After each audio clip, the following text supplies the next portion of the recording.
ایک دفعہ کا ذکر ہے کہ جب ایک آدمی کا وقت مرگ قریب آیا تو اس نے اپنے رشتہ داروں کو پاس بلایا اور رو رو کر اپنی غلطیوں کی معافی مانگنے لگا۔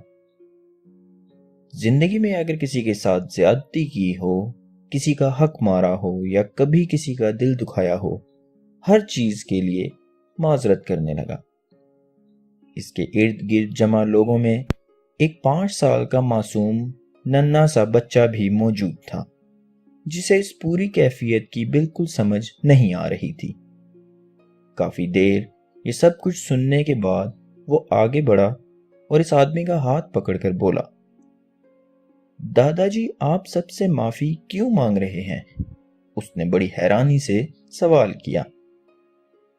دادا نے جواب دیا، بیٹا جب کسی کا اللہ پاک کے پاس جانے کا وقت آ جاتا ہے تو جانے سے پہلے اسے اپنی جانے انجانے میں کی ہوئی غلطیوں کی معافی مانگ لینی چاہیے۔ میں اس لیے معافی مانگ رہا ہوں، اگر ان لوگوں نے مجھے معاف کر دیا تو میرا اللہ بھی مجھے معاف کر دے گا۔ بچے نے جواب دیا، لیکن ہماری ٹیچر تو کہتی ہیں کہ معافی تب ہی قبول ہوتی ہے جب کوئی دل سے معاف کرے۔ آپ تو جا رہے ہیں، پھر کیسے پتا چلے گا کہ سب نے آپ کو دل سے معاف کیا؟ آپ کو تو معافی پہلے ہی مانگ لینی چاہیے تھی تاکہ تسلی کر کے جاتے کہ حقیقی معافی مل گئی ہے۔ اس بچے کی بات کا جواب نہ تو اس آدمی کے پاس تھا اور نہ ہی وہاں موجود کسی اور کے پاس۔ خواتین و حضرات، کیا معافی مانگنے کے لیے یہ ضروری ہے کہ آخری سانسوں کا انتظار کیا جائے؟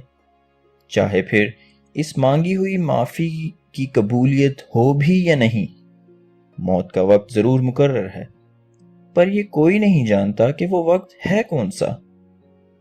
خطا ہر انسان سے ہوتی ہے، پر جیسے ہی احساس ہو اس کی معافی اسی وقت مانگ لینی چاہیے۔